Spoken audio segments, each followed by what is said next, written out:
Hello and welcome to the UPSC Analyzer. Today we will discuss newspaper analysis dated 10th of October 2023. World page पर कोई ऐसी news नहीं है जो हम नहीं डिस्कस कर चुके हैं. बेसिकली इसराइल और जो हमास का अटैक चल रहा है एक दूसरे के ऊपर उसके बारे में आया है. एक पॉइंट ये बताया गया है कि जो बेसिकली हमास है उसने इजरायली सिटीजन्स को होस्टेज बना लिया है. लगभग 150 सिटीजन्स को यहाँ पर हमास ने होस्टेज बना कर रखा है और हमास ने इसराइल को वार्निंग दी है कि इसराइल ने अगर फ़लस्तीन के लोगों के ऊपर अटैक किया तो ये जो होस्टेजेस हैं इनको जो हमास है वो मारना शुरू कर देगा.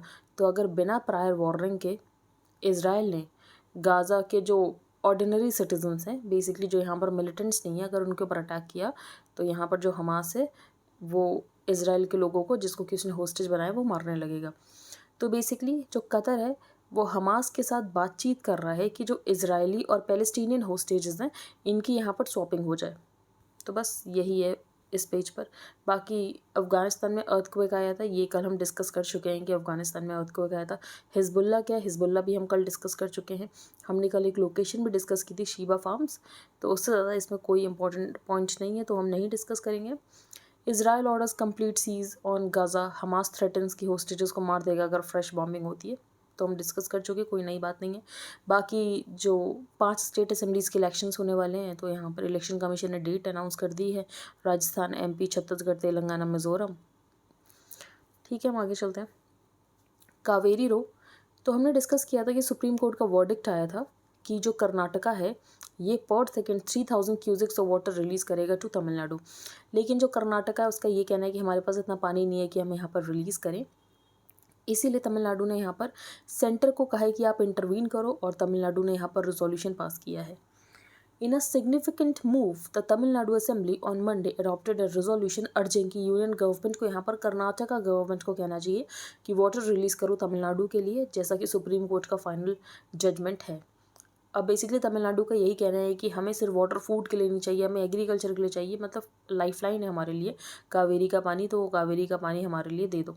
The resolution moved by the chief minister M.K. Stalin got support from all parties except the BJP whose MLAs staged a walkout. उनका कुछ कहना था कि यहाँ पर मॉडिफिकेशन होना चाहिए.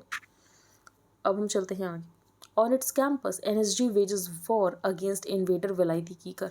तो वलायती कीकर एक इन्वेसिव स्पीशीज़ है जो कि ब्रिटिशर्स लेकर आए थे 1920 में.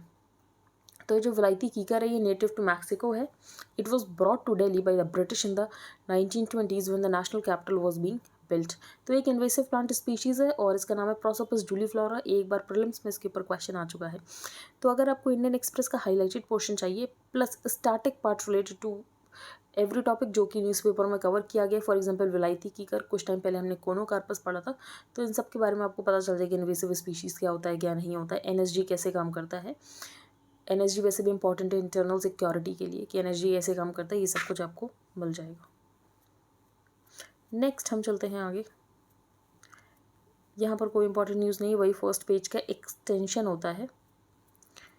सिटी पेज पर कोई इंपॉर्टेंट न्यूज़ नहीं है तो सिटी पेज हम डिस्कस नहीं करेंगे. बाकी यहाँ पर बात करें तो तंजानियन प्रेसिडेंट इंडिया आई हुई हैं. यहाँ पर 5 एग्रीमेंट साइन हुए हैं कि डिफेंस इंगेजमेंट्स को कैसे बढ़ाना है, हेल्थ केयर पॉलिसी को लेकर क्या काम करना है, ज़्यादा इंपॉर्टेंट नहीं है. Assemblies in the 5 poll bound states met for less than 30 days a year. तो ये आप ज़रूर कोट कर सकते हो, मेंस आंसर राइटिंग में, प्रीलिम्स के लिए तो इंपॉर्टेंट है नहीं. तो PRS लेजिस्लेटिव रिसर्च ने एक रिपोर्ट जारी की और रिपोर्ट में ये पता चला कि जो भी अभी 5 के इलेक्शन अनाउंस किए गए ना, जो कि हमने फर्स्ट पेज पर डिस्कस किए, राजस्थान, छत्तीसगढ़, तो अगर हम उन स्टेट्स की बात करें तो इनकी असेंबलीज एक साल में 30 दिन से कम बार मिली हैं. As 5 states go to polls. जैसे हम बात करते हैं ना कि पार्लियामेंट में कम सिटिंग्स हो रही हैं, तो स्टेट असेंबलीज़ की सिटिंग्स की तो बात ही मत करो. तो S 5 states go to polls. Data compiled by a think tank showed that these state assemblies met for less than 30 days a year and the number of sittings have been going down over the years. And आप लोग I don't know news analysis क्यों नहीं देखते हो, क्योंकि काफ़ी कम views आ रहे हैं. तो अगर आपको नहीं देखना है तो आप मुझे इन्फॉर्म कर सकते हो, I will stop making it. Next 46 lakh Kudumbashree women back to school. तो कुदुमश्री इंपॉर्टेंट है, SHG NGO कहीं भी ये सब रोल आता है तो आप ज़रूर मेंशन कर सकते हो SHG के एग्जाम्पल में कुदुमश्री. तो यहाँ पर क्या इनिशिएटिव है कि वापस से इनको स्कूल भेजा जाएगा. तो स्कूल में क्या सिखाया जाएगा कि डिजिटल एज के हिसाब से आपको खुद को कैसे अडेप्ट करना है. Over the next 2 months, more than 2,000 schools will open their doors on weekends for the 46 lakh women enrolled in Kerala's flagship poverty alleviation mission Kudumshri. तो ये जो कुछ टॉपिक्स हैं GS2 में, जैसे कि SHG, NGOs, ये बेसिकली आप पहले से प्रिपेयर करके रख सकते हो। ये आपको काफ़ी मार्क्स दिलाते हैं, ये फ्री के मार्क्स होते हैं, पहले से आपको पता होता है कौन सा क्वेश्चन आएगा। आगे हम चलते हैं। यहाँ पर कोई इंपॉर्टेंट न्यूज़ नहीं है तो हम डिस्कस नहीं करेंगे। यहाँ पर भी कोई इंपॉर्टेंट न्यूज़ नहीं है। अ स्ट्रॉ इन द व्हर्लविंड, ये हम डिस्कस करेंगे, अच्छा आर्टिकल है। तो बेसिकली सबसे पहले तो यही बात की कि हमास ने यहाँ पर अटैक कर दिया। जो इज़राइल की पोजीशन थी कि इज़राइल यहाँ पर इनविंसिबल है, उसके ऊपर यहाँ पर डेंट लग गया है। ठीक है, ये सब तो ख़राब चीज़ हो गई। अच्छी चीज़ क्या है, तो यहाँ पर ऑथर ने कहा है कि जो अरब पीस इनिशिएटिव है उसको रिवाइव किया जा सकता है। अपॉर्चुनिटी है अरब पीस इनिशिएटिव को रिवाइव करने की। हमास ने यहाँ पर अटैक क्यों किया, उसका रीज़न बताया गया, जो कि अभी हम डिटेल में डिस्कस करेंगे। तो अक्टूबर 7 इज़राइल के ऊपर अटैक होता है हमास के द्वारा। हमास बेसिकली यहाँ पर सरप्राइज तरीके से अटैक करता है, और जो इज़राइल है उसका इंटेलिजेंस फेल हो गया, उसकी मिलिट्री प्रिपेयर्डनेस फेल हो गई, क्योंकि यहाँ पर हमास ने अटैक कर दिया, उनके लोगों को होस्टेजेस बना दिया। मोर इम्पॉर्टेंटली, जो कंट्री की रेपुटेशन है ना, इज़राइल की मिलिट्री इनविंसिबिलिटी है, मोसाद है, ये है वो है, कुछ नहीं दिखा हमें। और इज़राइल के ऊपर अटैक हो गया, इज़राइल के लोग यहाँ पर होस्टेज में हो गए। उसके बाद इज़राइल ने अटैक करना शुरू किया तो ठीक है, लेकिन जो इज़राइल की इमेज है वो रिस्टोर करना थोड़ा मुश्किल हो जाएगा। तो Israel is now resorting to a massive attack on Gaza to try to restore the deterrence जो कि इज़राइल अभी तक एंजॉय करता था। Yet it is far from certain, क्या इसको ये अचीव कर भी पाएगा if the Gaza is destroyed and रीऑक्यूपाइड।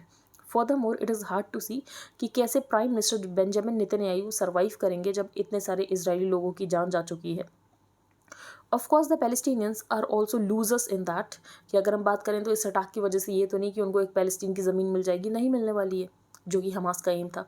What will happen instead is that कि बहुत ज़्यादा वायलेंस होने लगेगा, तो वायलेंस की एक साइकिल बन जाएगी। हमास इज़राइल के ऊपर वायलेंस कर रहा है, इज़राइल यहाँ पर हमास के ऊपर वायलेंस करेगा, फिर रिटालिएशन होगा, तो सर्किल ऑफ वायलेंस जो है ये अनअबेटेड चलता रहेगा। But why did this attack happen now, और इसके गोल्स क्या हैं, तो हमास का क्या यहाँ पर मेन एम था कि करने क्या वाले थे हमास।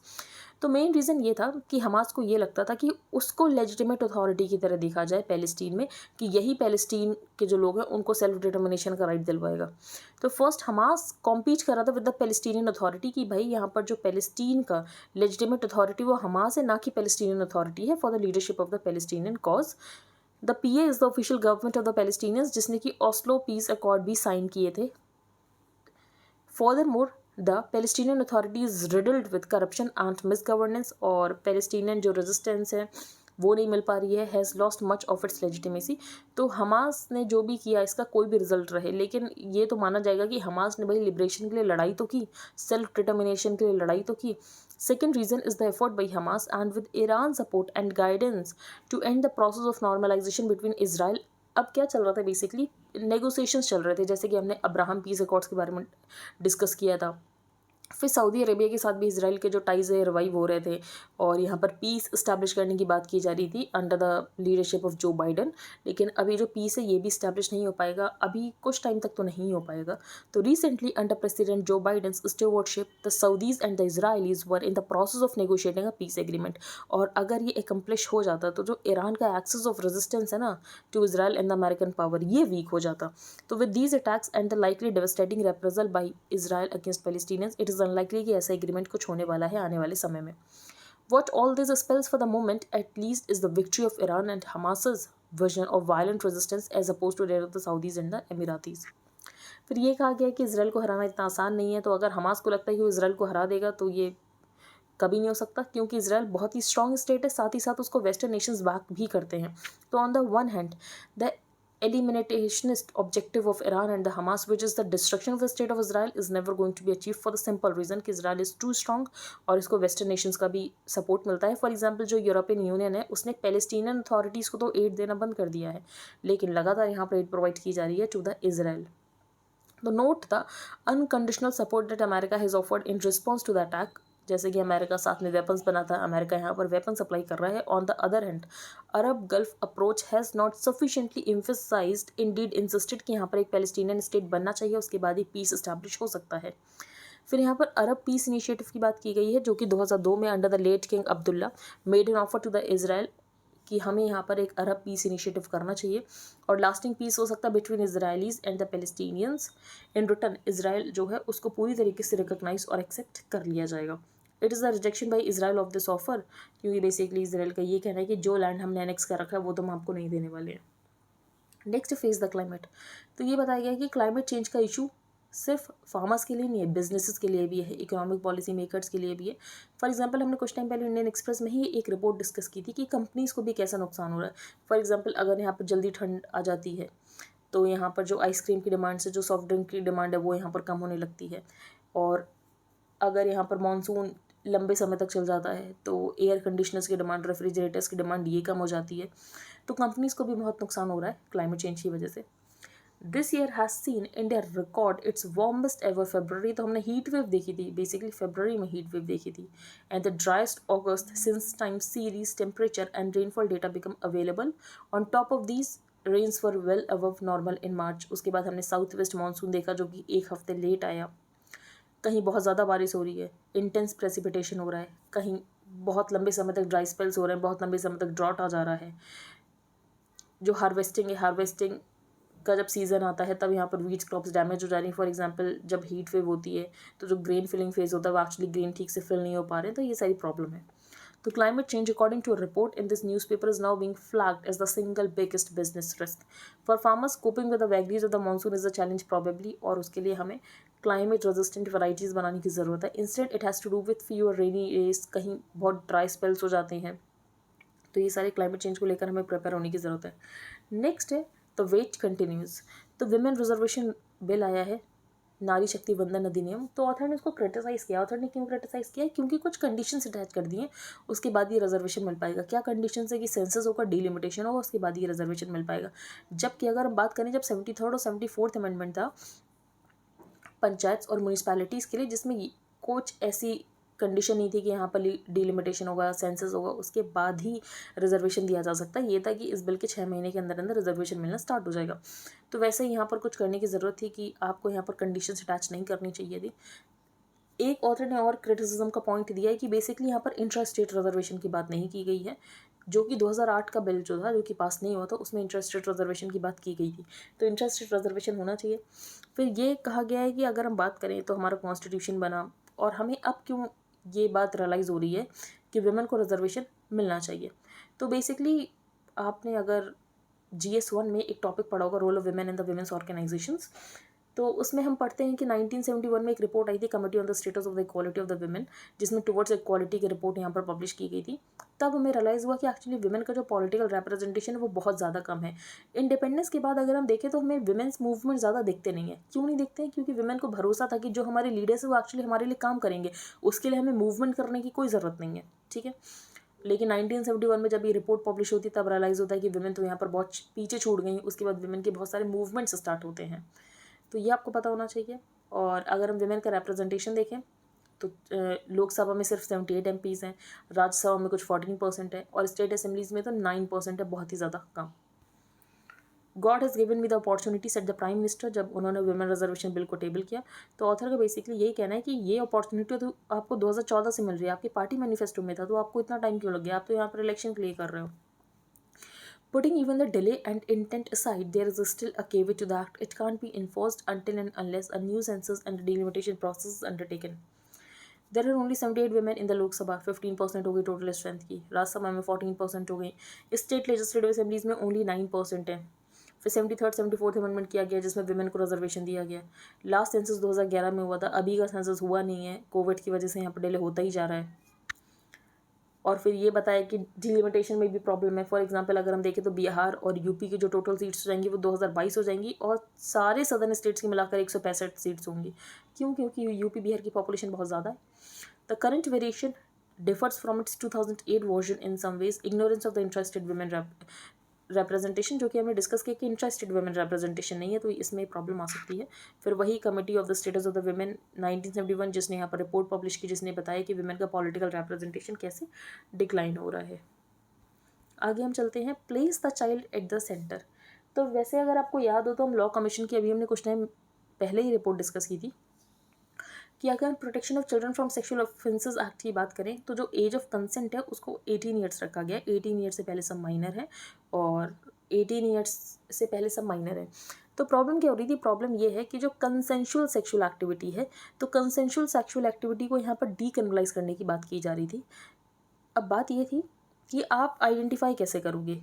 हो सकता है कि प्रेशर में किसी से ये बुलवाया जा रहा हो कि भाई ये कंसेंशुअल सेक्सुअल एक्टिविटी है, तो लॉ कमीशन ने इसका एक सोल्यूशन निकाला कि हमें एज ऑफ कंसेंट तो 16 करने की ज़रूरत नहीं है, हमें क्या करने की ज़रूरत है, हमें लिमिटेड जुडिशियल डिस्क्रिशन देने की ज़रूरत है।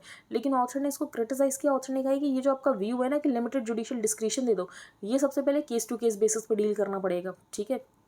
और इसके अलावा ये भी है कि जो जुडिशरी है उसका एक जजमेंट आया था, जो कि हम जजमेंट अभी डिस्कस करेंगे। तो ऑथर ने बेसिकली इसको क्रिटिसाइज़ किया कि इसमें क्या फ्लॉज हैं। आपको क्या करना है, आपके लिए अगर आपको ये आर्टिकल नहीं भी पता है तो भी आपको पढ़ने की ज़रूरत नहीं है। आपको सिर्फ एक पॉइंट मेंशन करना है जब आप protection of children from sexual offences act की बात कर रहे हो कि लॉ कमीशन ने अपनी 283rd रिपोर्ट में क्या कहा। The 283rd report of the law commission of India which is advised against tinkering with the existing age of the consent कि आपको 18 से 16 करने की कोई ज़रूरत नहीं है।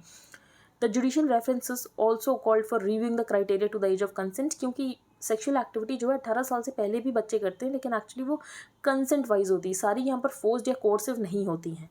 The increase in the age of the consent from 16 to 18 with enactment of the POCSO act 2012 has magnified the volume of the prosecution जो कि एडोलेसेंट्स के अगेंस्ट हो रहा है, जो कि non coercive consensual sexual activity है, जिसकी वजह से यहाँ पर जुडिशरी ने भी कहा था कि ये जो एक्ट है protection of children from sexual offences act, इसको यहाँ पर रिव्यू करने की ज़रूरत है।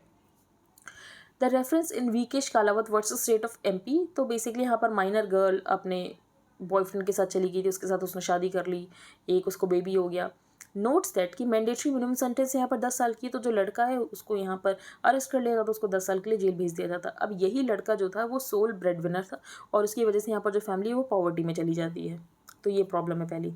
पोजीशन से डिवाइडेड कि यहाँ पर 16 एज ऑफ कंसेंट कर देना चाहिए, इसको 18 ही रखना चाहिए, जो कि पॉक्सो ने रखी है protection of children from sexual offences act में। The law commission of India recommendations favour कि जो एज ऑफ कंसेंट है वो 18 ईयर्स ही रखना चाहिए, लेकिन यहाँ पर जो जुडिशरी है उसको यहाँ पर लिमिटेड जुडिशियल डिस्क्रिशन दे देना चाहिए कि वो खुद केस टू केस बेसिस पर देखे कि अगर उसको ये कोर्सिव ना लग रहा हो, लग रहा हो कि कंसेंशुअल है, तो यहाँ पर पनिशमेंट का जो टेन्योर उसको कम किया जा सकता है। The propose mitigation flawed protecting the young from sexual abuse is of universal concern, जो कि यहाँ पर POCSO aims to serve. Equally important is the task of protecting the young from being shamed, तो अगर आप उसको पनिश करोगे, अगर आप उसको जेल में डाल दोगे, तो ऑफकोर्स यहाँ पर नेमिंग एंड शेमिंग होती है। The onset of the puberty at 10 to 11, जिसकी वजह से साइकोलॉजिकल, बायोलॉजिकल, फिजिकल चेंजेस होते हैं, और ये जो यहाँ पर सोशली सेंक्शन रिस्पॉन्स रहा सेक्सुअलिटी ऑफ गर्ल्स को कंट्रोल करने के लिए, ये क्या रहा कि उनकी शादी कर दो, चाइल्ड मैरिजेस होने लग गई। The growing consensus against early marriage has resulted in it being replaced by the abstinence through the fear of criminalisation. फिर चाइल्ड मैरिज को यहाँ पर रोकना था, और जिसके वजह से यहाँ पर कोर्सिव सेक्सुअल बिहेवियर ना हो, जिसके लिए यहाँ पर क्या एक्शन लिया गया, तो यहाँ पर protection of children from sexual offences act लिया है। The Convention on the Rights of the Child does speak to this conflict. It places the child at the center while recognizing that persons under 18 years need differential protection corresponding to their evolving capacities which refer to the process of maturation, क्योंकि वो पूरी तरीके से mature नहीं हुए होते हैं। तो बस आपको 2 पॉइंट मेंशन करने हैं मेंस आंसर राइटिंग करते समय, एंड दैट्स इट। ये हम डिस्कस नहीं करेंगे, इंपॉर्टेंट नहीं है बिल्कुल। अनएम्प्लॉयमेंट रेट ड्रॉप्स टू 6.6%, तो यहाँ पर PLFS periodic labour force survey का डेटा आया है, और जिसमें ये पता चला है कि अनएम्प्लॉयमेंट रेट जो है कि Q1 में अर्बन एरिया में ड्रॉप हो गया है। Gaza a history of war, तो गाज़ा पट्टी की बात की गई है। जनवरी 2018 Israel prime minister Benjamin Netanyahu, तो आपको बैटल ऑफ हाइफा पता होना चाहिए, इसमें इंडियन सोल्जर्स भी लड़े थे बैटल ऑफ हाइफा में इजराइल के लिए, तो बैटल ऑफ हाइफा यहाँ पर इंपॉर्टेंट हो जाता है। तो ये अगर हम बात करें गाज़ा पट्टी, तो यहाँ पर लगभग 20 लाख लोग रहते हैं। Gaza strip and the West bank, यहाँ पर आपको पैलेस्टीनियंस मिलेंगे। स्टेट ऑफ पैलेस्टीन ये कॉन्स्टिट्यूट करता है, और इंडिया पहला कंट्री था, India became one of the first countries जिसने रिकॉग्निशन ग्रांट की थी 1988 में। 8 years लेटर इंडिया ने अपना रिप्रेजेंटेटिव ऑफिस खोला गाज़ा में, बाद में इंडिया ने इसको शिफ्ट कर दिया to the Ramallah, a city in the West Bank, और डी फैक्टो कैपिटल है स्टेट ऑफ पैलेस्टीन की। तो रामल्ला ये डी फैक्टो कैपिटल है स्टेट ऑफ पैलेस्टीन की। पपेट स्टेट, तो अगर हम बात करें तो ये जो एक्चुअली गाज़ा था ये पपेट स्टेट ही था। क्यों? क्योंकि ब्रिटिशर्स ने इसको ऑक्यूपाई कर रहा था 1980 में, जब यहाँ पर ऑटोमन हार गया था। तो Gaza passed into the Egyptian hands following the 1948 Arab Israeli war at the hand of the British mandate for Palestine. तो बस आपको यहाँ पर कुछ लोकेशंस पता होनी चाहिए। गोलन हाइट्स कहाँ पर है, ठीक है, कल हमने शीबा फार्म्स देखा था, शीबा फार्म्स कहाँ पर है, वेस्ट बैंक कहाँ पर है, गाज़ा पट्टी कहाँ पर है, मेडिटेरेनियन सी, और बाकी यहाँ पर इसराइल को कौन कौन से कंट्रीज़ जो हैं वो बॉर्डर करते हैं, ये सारी लोकेशंस बहुत इंपॉर्टेंट हो जाती हैं। ये हम डिस्कस नहीं करेंगे कि कौन है यहाँ पर हमास का हेड। थर्ड, इंतिफादा। इंतिफादा का मतलब होता है uprising. Intifada is an Arabic word that means to shake off. It came into popular usage in December 1987 जब पैलेस्टीनियंस ने इस वर्ड को यूज़ किया था to describe their uprising against the Israeli presence जो कि वेस्ट बैंक और Gaza में है। ठीक है, तो फर्स्ट इंतिफादा 1987 से 1993, फिर सेकंड इंतिफादा 2000 से 2005, और अभी इनका कहना है कि ये हमारा थर्ड इंतिफादा है, थर्ड अपराइजिंग है। How marriage parenthood and the pill impact women in the workforce. तो बेसिकली अगर हम नोबेल प्राइज़ इन इकोनॉमिक्स की बात करें तो इसको रिक्स बैंक प्राइज़ कहा जाता है। तो ये मिला है इनको हार्वर्ड प्रोफेसर क्लॉडिया गोल्डन को। अब इन्होंने क्या पता किया, तो इन्होंने ये पता किया कि जो विमेन हैं, विमेन जो वर्कफोर्स में होती हैं नहीं होती हैं, उनका जो पार्टिसिपेशन है वो किन किन फैक्टर्स के ऊपर डिपेंड करता है। फॉर एग्जांपल ये लगता है नॉर्मली कि अगर इकोनॉमिक ग्रोथ होती है तो जो विमेन का पार्टिसिपेशन है वो बढ़ेगा, labour force participation rate, female labour force participation rate बढ़ेगा। तो अगर हम इनकी स्टडी की ना बात करें, अगर हम एक नॉर्मल बात भी करें, तो फॉर एग्जांपल जैसे कि हम पढ़ते हैं कि अगर विमेन का रिप्रेजेंटेशन बहुत सारे फैक्टर्स के ऊपर डिपेंड करता है। इंडिया में पैट्रियार्की भी एक इंपॉर्टेंट फैक्टर है जिसके ऊपर विमेन का रिप्रेजेंटेशन डिपेंड करता है कि कितना होगा। जैसे कि देखा गया कि अगर फैमिली की इनकम ओवरऑल बढ़ने लगती है तो जो विमेन है उनको डोमेस्टिकेट किया जाने लगता है कि भाई अब आपको काम करने की क्या ज़रूरत है। ये देखा जाता है कि अगर घर में फीमेल बाहर काम कर रही है तो उस हाउस होल्ड को थोड़ी कम नज़रों से देखा जाता है, और ये माना जाता है कि अगर अच्छी खासी इनकम है फैमिली की तो विमेन को बाहर काम करने की ज़रूरत नहीं है।